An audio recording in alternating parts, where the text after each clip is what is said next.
क्या आयरेडा सच में एक लॉन्ग टर्म वेल्थ क्रिएटर है या जस्ट एक पीएसयू स्टॉक का हाइप जो थोड़े टाइम बाद शांत हो जाएगा? चलिए जानते हैं इस वीडियो में हम आयरेडा के रिलेटेड तीन बहुत इंपॉर्टेंट क्वेश्चंस को आंसर करेंगे।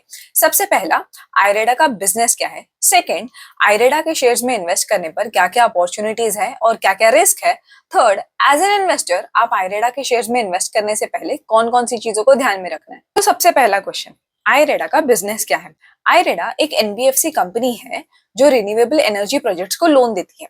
मतलब अगर किसी कंपनी को सोलर पावर प्लांट्स बनाने हैं, ग्रीन हाइड्रोजन प्रोजेक्ट्स डेवलप करने हैं या ईवी इंफ्रास्ट्रक्चर डेवलप करना है, तो ऐसे कंपनीज अपने ईवी रिलेटेड या रिन्यूएबल एनर्जी प्रोजेक्ट्स के रिलेटेड लोन ले सकती है आयरेडा से। तो बिजनेस सिंपल है, आयरेडा रिन्यूएबल एनर्जी प्रोजेक्ट्स को लोन देती है। लोन से आने वाला इंटरेस्ट आयरेडा के लिए प्रॉफिट होता है। लेकिन इसी सिंप्लिसिटी की वजह से आता है आयरेडा के लिए सबसे बड़ा रिस्क, जो हम अपने सेकेंड क्वेश्चन में समझेंगे। With this we come to our second question, ये आयरेडा में इन्वेस्ट करने के लिए सबसे बड़े अपॉर्चुनिटीज क्या क्या है और सबसे बड़े रिस्क क्या क्या है। The biggest opportunity to invest in IREDA is India में रिन्यूएबल एनर्जी को प्रमोट करने वाला जो गवर्नमेंट पुश कर रही है वो।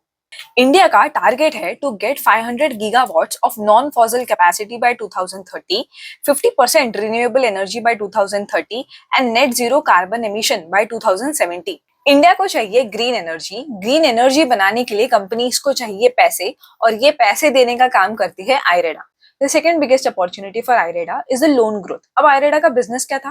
रिन्यूएबल पावर प्रोजेक्ट्स को लोन देना, और इस लोन में ईयर ऑन ईयर 25% तक ग्रोथ है। तो बहुत एक्साइटिंग है ना। गवर्नमेंट की 71% होल्डिंग है, गवर्नमेंट के पॉलिसीज है, गवर्नमेंट का पुश है to promote renewable energy in India. तो अगर ग्रोथ स्टोरी इतनी ही सिंपल है, तो हर इन्वेस्टर को आयरेडा के शेयर्स में प्रॉफिट क्यों नहीं है? क्योंकि जहां पे एक्साइटिंग अपॉर्चुनिटी और ग्रोथ होती है, वहां पे इक्वली इंपॉर्टेंट होता है आयरेडा के रिस्क पर ध्यान देना। अब आते हैं आयरेडा के रिस्क में, क्योंकि यही वो जगह है जहां पे आइदर पैसा बनता है या बिगड़ता है। आयरेडा रिन्यूएबल एनर्जी को प्रोजेक्ट फाइनेंसिंग करती है, लेकिन रिन्यूएबल प्रोजेक्ट्स का ऐसा ट्रेंड है कि वो काफी बार डिले होते ही है। और अगर प्रोजेक्ट डिले हो गए तो आयरेडा को आने वाले कैश फ्लोज डिले होते हैं। अगर कैश फ्लोज डिले हो गए तो मार्जिन पे भी इफेक्ट गिरता है। अगर आपके मार्जिन पे इफेक्ट गिर रहा है, कैश फ्लोज डिलेड है, तो ये भी इंपॉर्टेंट है कि चेक करना कि हो सकता है कि आयरेडा की जो एनपीएस है या जो नॉन परफॉर्मिंग एसेट्स है या जो डिफॉल्ट रेट है ऑन लोन्स, वो भी बढ़ जाए। कैश फ्लो वाले पॉइंट को हम डिटेल में अपने थर्ड क्वेश्चन में समझेंगे, लेकिन उससे पहले ये समझते हैं कि आयरेडा जो लोन्स देती है फॉर प्रोजेक्ट्स और फॉर रिन्यूएबल एनर्जी प्रोजेक्ट्स, उसके लिए आयरेडा को भी पैसे बोरो करने पड़ते हैं फ्रॉम समवेयर। अब आयरेडा का जो मार्जिन है या आयरेडा का जो प्रॉफिट है, वो कंप्लीटली इस बात पर डिपेंड करता है कि आयरेडा खुद जो लोन बोरो कर रही है वो कितने परसेंट पे कर रही है, और जो वो प्रोजेक्ट फाइनेंसिंग के लिए लोन दे रही है वो कितने परसेंट पे कर रही है। जितना ज्यादा इन दोनों रेट्स में गैप होगा, उतना ज्यादा आयरेडा के लिए मार्जिन बढ़ेंगे।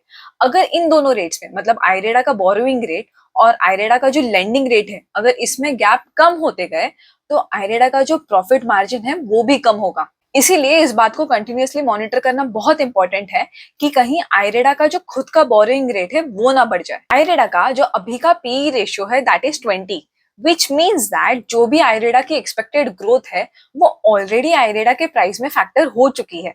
तो IREDA is right now not a cheap stock, it is actually a growth stock. तो अगर आयरेडा के ग्रोथ में थोड़ी भी रुकावट आती है या थोड़ा भी स्लो डाउन आता है ना, तो price can get negatively affected.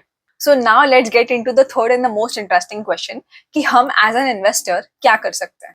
उससे पहले थोड़े फंडामेंटल और टेक्निकल एस्पेक्ट समझते हैं। आयरेडा का शेयर्स 9 महीने से साइडवेज चल रहा है या कंसोलिडेशन फेज में चल रहा है।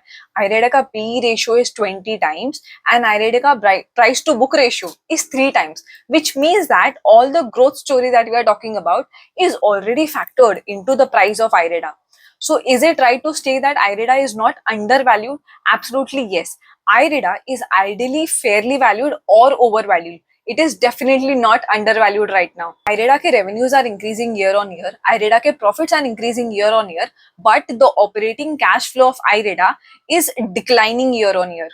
From this consolidation phase, it will be interesting to see as an investor कि आयरेडा का शेयर एक ब्रेकआउट देता है या एक डाउनवर्ड ट्रेंड में जाता है. Overall, IREDA is a very volatile stock. Do not invest in IREDA in just one go. If you want to invest, always invest in tranches and limit your exposure of the portfolio to such kind of stocks to minimum 3 to 5% of your entire portfolio. It is very important that you assess your risk profile before you invest in volatile shares like IREDA.